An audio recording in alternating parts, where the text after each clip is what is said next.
Der Bambusstock oder traditionell der Fukurocho. Ein perfektes Übungsgerät für den Stockkampf oder die moderne Selbstverteidigung. Ich zeige dir heute, wie er gemacht wird.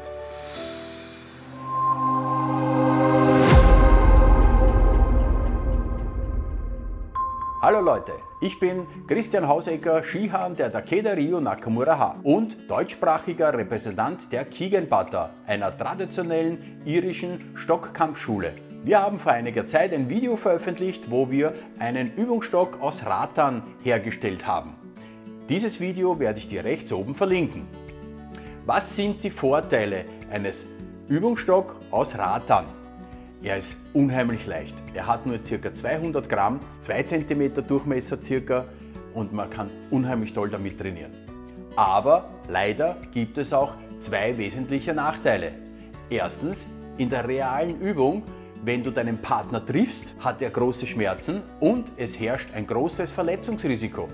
Um das Verletzungsrisiko zu minimieren und trotzdem ein reales oder realnahes Training zu gewährleisten, haben wir für dich ein altes Geheimnis der Takeda Ryu, eines der ältesten Schulen für japanische Kampfkünste, ausgegraben.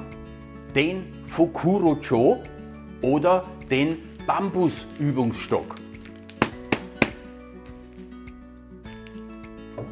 Nachweislich erwähnt wurde der Fukurocho oder der Bambusstock bereits von Miyamoto Musashi in seinem Buch Die 5 Ringe.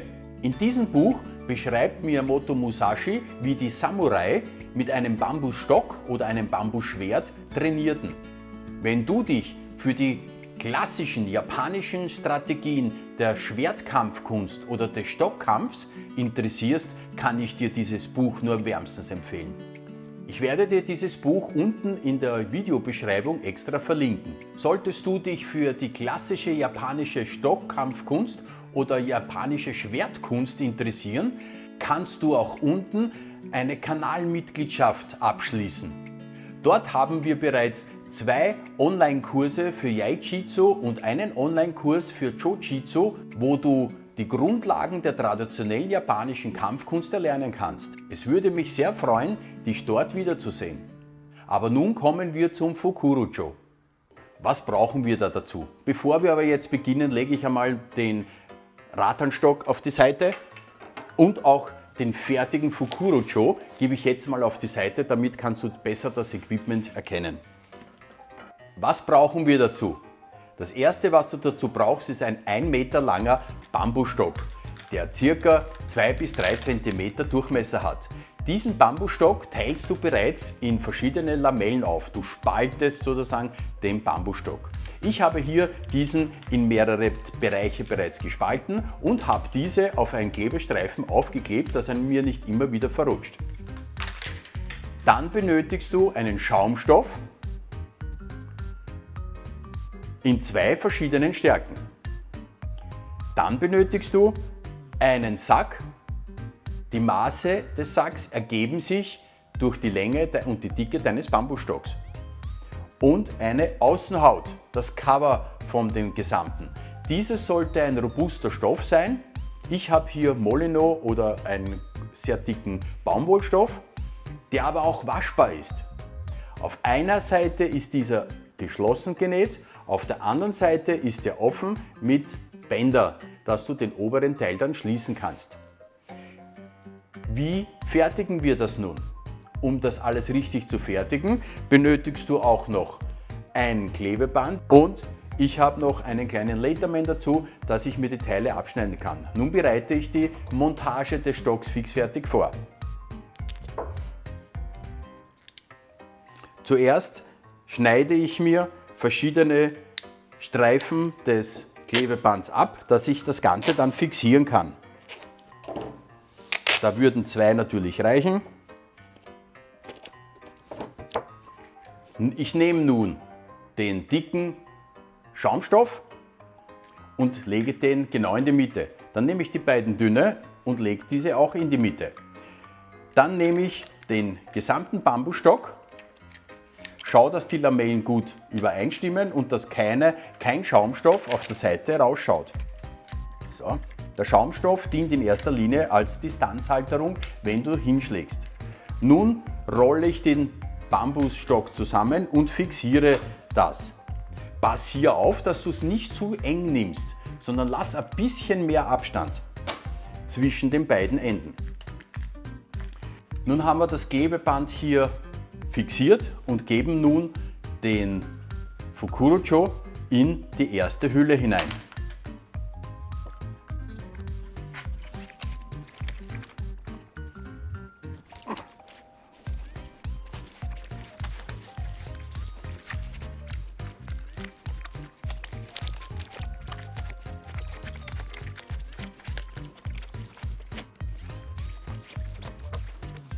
Du kannst natürlich auch die Hülle etwas größer, 5 mm maximal, nähen lassen oder selber nähen.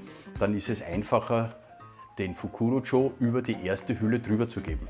Aufpassen musst du nur, wenn du den Fukurocho in die erste Hülle schiebst, dass der Schaumstoff durch den Bambus voll ummantelt ist. Nun solltest du das hintere Ende des Sacks zusammennähen. Das werde ich jetzt in aller Ruhe machen. Eine Ewigkeit später. Wir haben das jetzt hier zusammengelegt. Nun stecken wir das in die zweite, in die waschbare Hülle und verbinden hinten den Teil mit einer schönen Masche oder einem schönen Knopf. Beachte, dass die Bänder am Schluss nicht so wegstehen, weil damit triffst du dann beim Üben deinen Partner im Gesicht oder auf verschiedenen Stellen. Die Bänder tun sehr weh. Deswegen würde ich empfehlen, entweder du machst einen Knopf und schneidest dann die Enden ab. Besser wäre jedoch, eine Masche zu machen. Damit kannst du nämlich die Hülle jederzeit wieder öffnen. So schaut dann der Fukurocho im fertigen Zustand aus. Du kannst nun mit dem Fukurocho üben, ohne dass es schmerzhaft ist. Und das Verletzungsrisiko ist minimalisiert. Alle Teile, die du dafür benötigst, haben wir dir so gut als möglich unten in der Videobeschreibung verlinkt. Was sind nun die Vorteile eines Fukurochos? Du kannst schlagen, ohne deinen Partner gleich zu verletzen. Du kannst realistisch schlagen, mit voller Wucht, ohne einer großen Verletzungsgefahr. Du schlägst beim Üben nicht auf einen statischen Punkt, sondern auf ein bewegliches Ziel, deinen Partner, wie in der echten Selbstverteidigung. Um bei den Übungen das Verletzungsrisiko noch mehr zu reduzieren, empfehle ich dir eine langarmige Oberbekleidung, Handschuhe dazu zu nehmen. Da habe ich schnittfeste Schutzhandschuhe und auch eine Brille. Entweder eine normale Brille oder auch eine Schutzbrille. Wenn du sehen willst, wie wir mit dem Fukurocho trainieren oder wenn du selbst lernen willst, mit dem Fukurocho zu üben, dann bitte abonniere unten unseren Kanal, aktiviere die Glocke, dass du kein weiteres Video versäumst. Leider sind wir mit diesem Video schon am Ende, aber eine Frage habe ich jetzt schon noch an dich. Wie gefallen dir diese Videos, wo wir auch die Herstellung von Übungsequipment zeigen? Hast du Wünsche oder Fragen? Dann bitte schreib sie unten in die Kommentare. Ich beantworte jeden Kommentar persönlich. Wenn du noch anderes Equipment sehen möchtest, wie wir das herstellen, dann bitte schreib es unten in die Kommentare. Mein Name ist Christian Hausecker und ich danke dir vielmals für deine Zeit.